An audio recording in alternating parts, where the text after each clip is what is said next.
Yo, this is Chris Blair. I'm sorry I haven't done a live stream for a while. I'm wearing a Hawaii hat here. My hair's all messed up. Last year in February I went to Hawaii. It was a great trip. I bought this hat there. Anyway, so I haven't made a video because one, we had an event this past weekend in Tokyo. We had about 20 people attend. It was awesome. It was cool to see all those people come from all over the world just to hang out. I mean, of course, some people who joined the event were just, people who were in Japan already, but we had a good number of people actually fly overseas, especially from Australia, just to attend. That was really, really cool.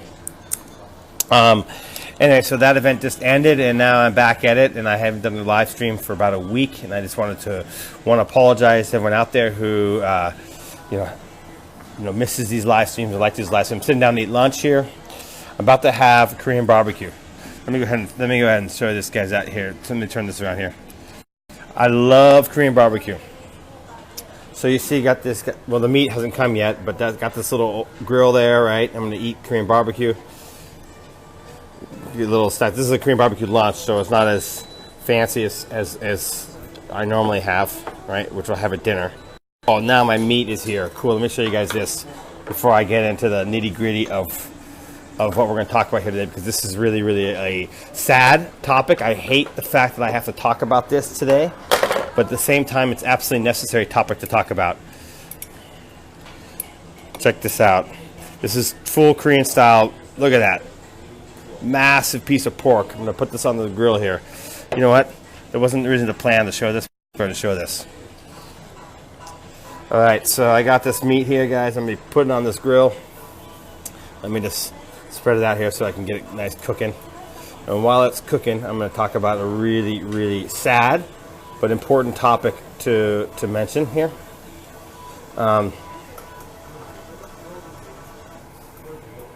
Okay, cool. That's all set there. Let me turn the camera around again.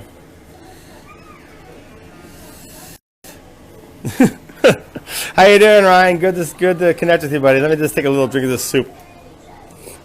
Glad I'm making you hungry, man. You should get after Japan. I'll show you some Korean barbecue. Okay. So before I actually go into the details of what this is, I want to tell a couple stories here. Okay, so 2015, I ran into this issue personally.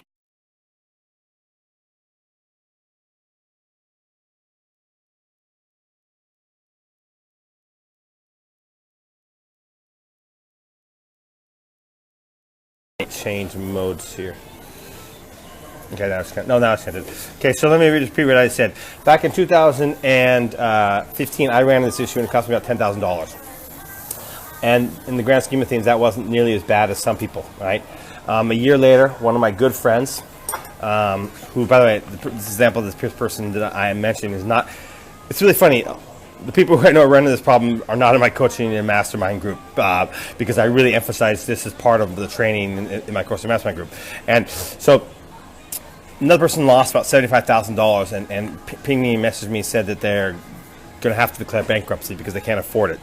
So they literally had so many chargebacks and losses from this that it cost them $75,000. That in actual losses, in actual cash out of hand, because they had scaled the product massively and sold. I mean, over Christmas season, had sold a huge amount of units. I mean, and they had all sorts of issues, and they ended up having about $75,000 in chargebacks. Okay, this is a sad topic to talk about, right? But there's a solution to this, guys, and I want to talk about that here in a second, before I go into the nitty-gritty of what the problem is. Let me also read some, and the reason why I'm bringing this up is yesterday I had a conversation with someone, and I had some interesting screenshots or quotes were taken me. Let's see here. One guy said,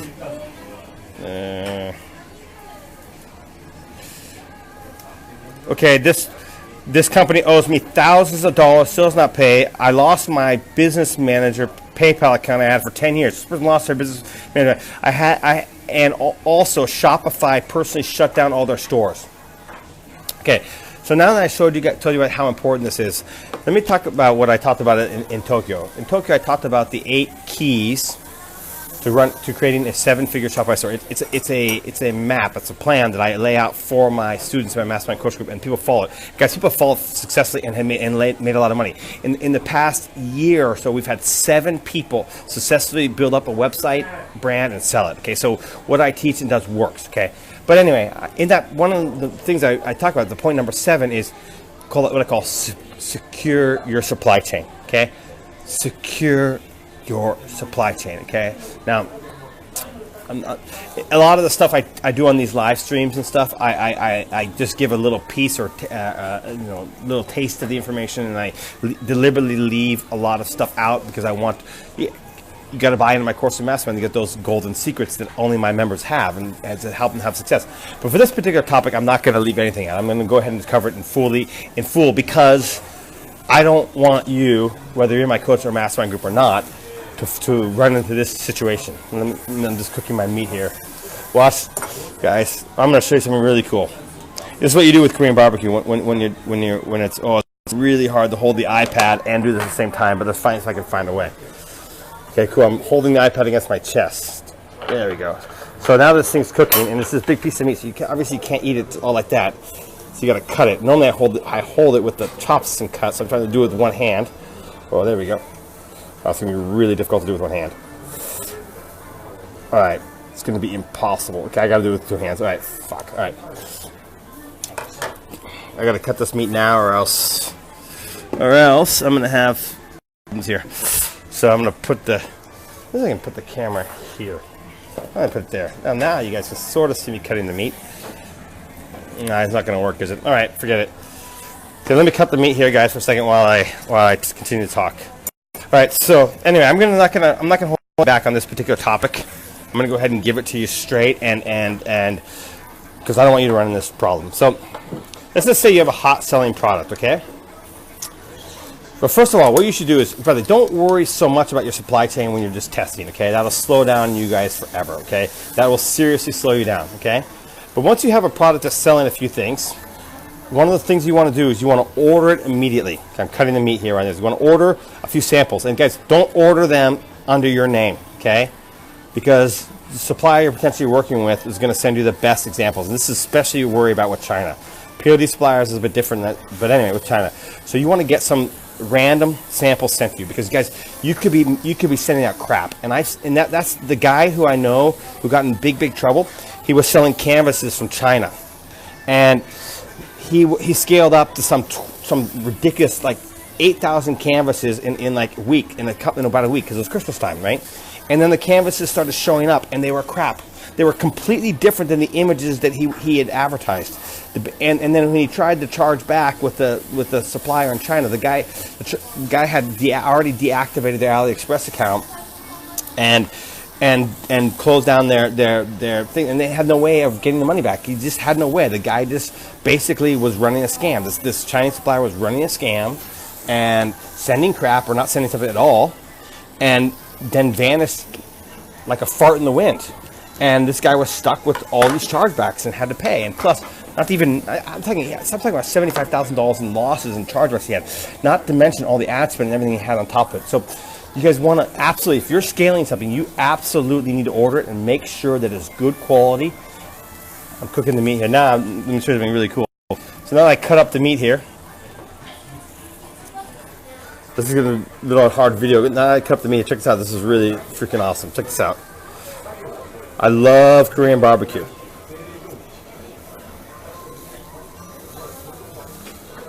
I've never tried to do a video on eating Korean barbecue, so it's a little more challenging than I thought it was going to be. And then I take it and I dip it in this sauce right here. Let me get this sauce. All right, there we go.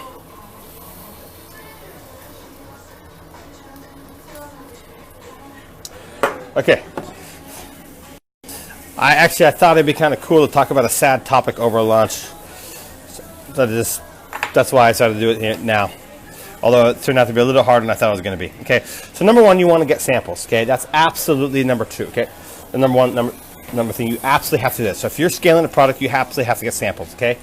Then after that, what you want to do next is you want to reach out to your supplier. Once you confirm the samples are good, and order them anonymously, right? Under a mom's name, cousin's name, girlfriend's name, or whatever, right? Have them sent. See what kind of packaging they're showing up in, right? And you should do this whether it's POD supplier or dropship supplier. Although the problems tend to be with dropshipping more than POD, but it can be a problem with dropshipping more with dropshipping than POD. Sorry, the problems tend to be more with dropshipping than POD, but you can have the same issues with POD as well. So you confirm that. So you want to order some and make sure that they're cool. Okay.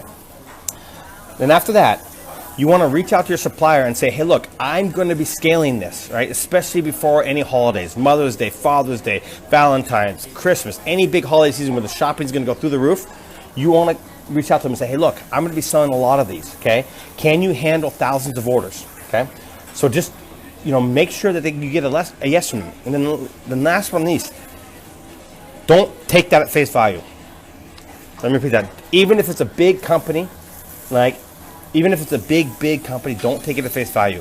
Always try to find if there's an alternative supplier. And if there's not, then you got to throttle your sales. What I mean by that is don't go and sell like 10,000 in 1 week. Throttle it, right? Do 5,000 this week, 5,000 next week, and slowly. And the reason being is, guys, you can get all excited and start selling a lot, and then you realize you oversell your supply.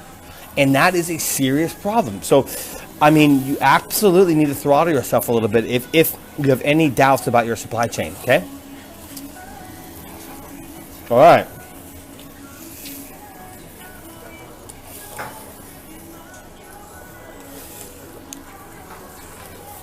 That's it. That's the main topic I want to talk about, guys, today. Let me get some Korean barbecue here, and I'll take a couple bites and let you guys see it. You should absolutely join my course and mastermind. I can say that with arrogance, guys. The reason I can say that with arrogance is because in the past year or so, we've had 7 people successfully build up brands and sell it.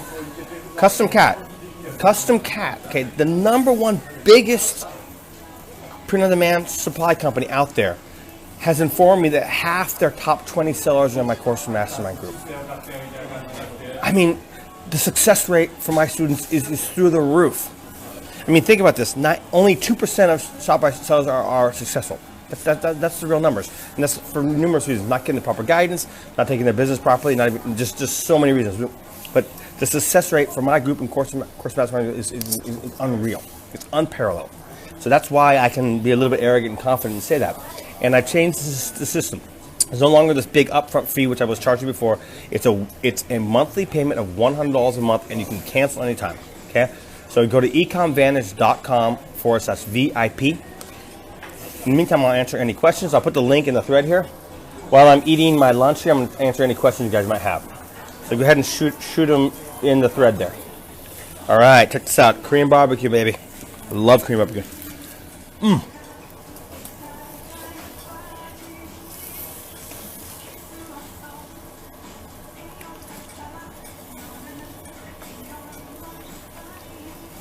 All right. Any questions coming in? Good to see you, Josh. Alex. Alexander, I sent you a private message. I hooked you up with that guy. Peter. Ian, good to see you, buddy. Steve, good to see you. Andre, good to see you. John, good to see you. Ryan, good to see you. Mark Berry, awesome.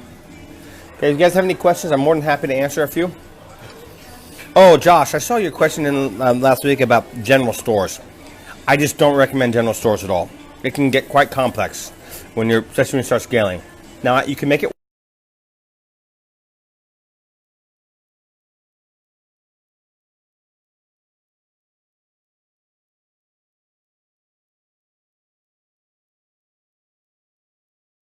with someone who has a general store. It's not the way I would have started. I wouldn't have recommended this person to do a general store right from the beginning, but since she already has it and it's somewhat working, I'm going ahead and helping her get this to work, because I know how to make a general store work because I ran one in the past. But if you're starting off a new store, to me it doesn't make sense. I think you should go with a niche store. It's just much easier to be a master of one niche than the master of many niches.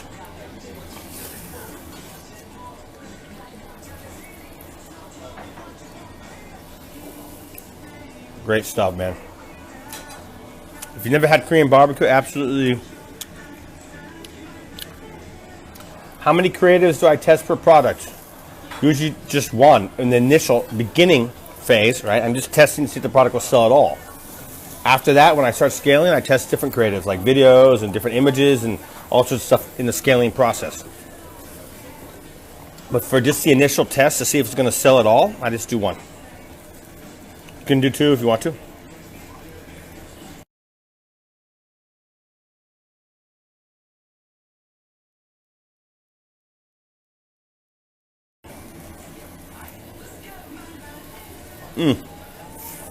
Man, I love Korean barbecue.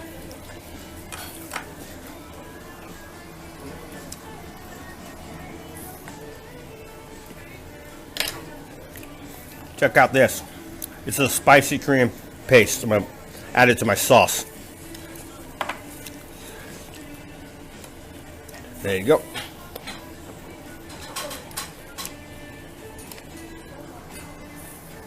Any other? Good to see you, Wanda.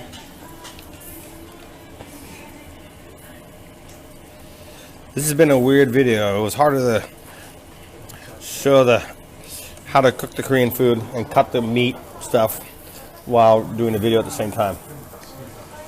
I'm sure I'll do a video of our Korean barbecue again, but anyway, try anything once.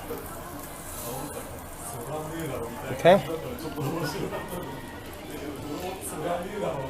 All right. Good to see you, Sachin.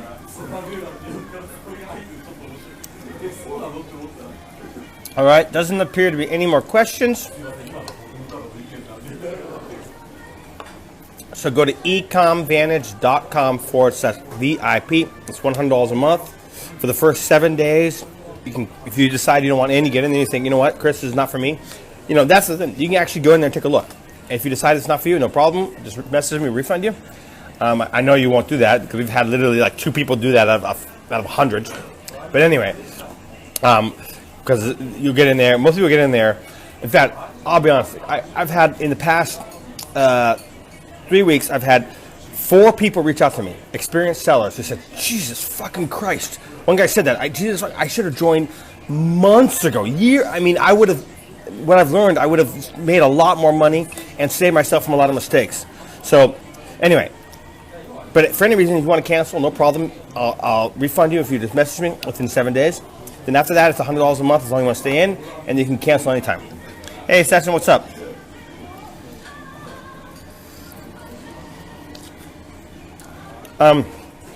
Josh, Japan has their own own style of Korean barbecue, which we're eating right now.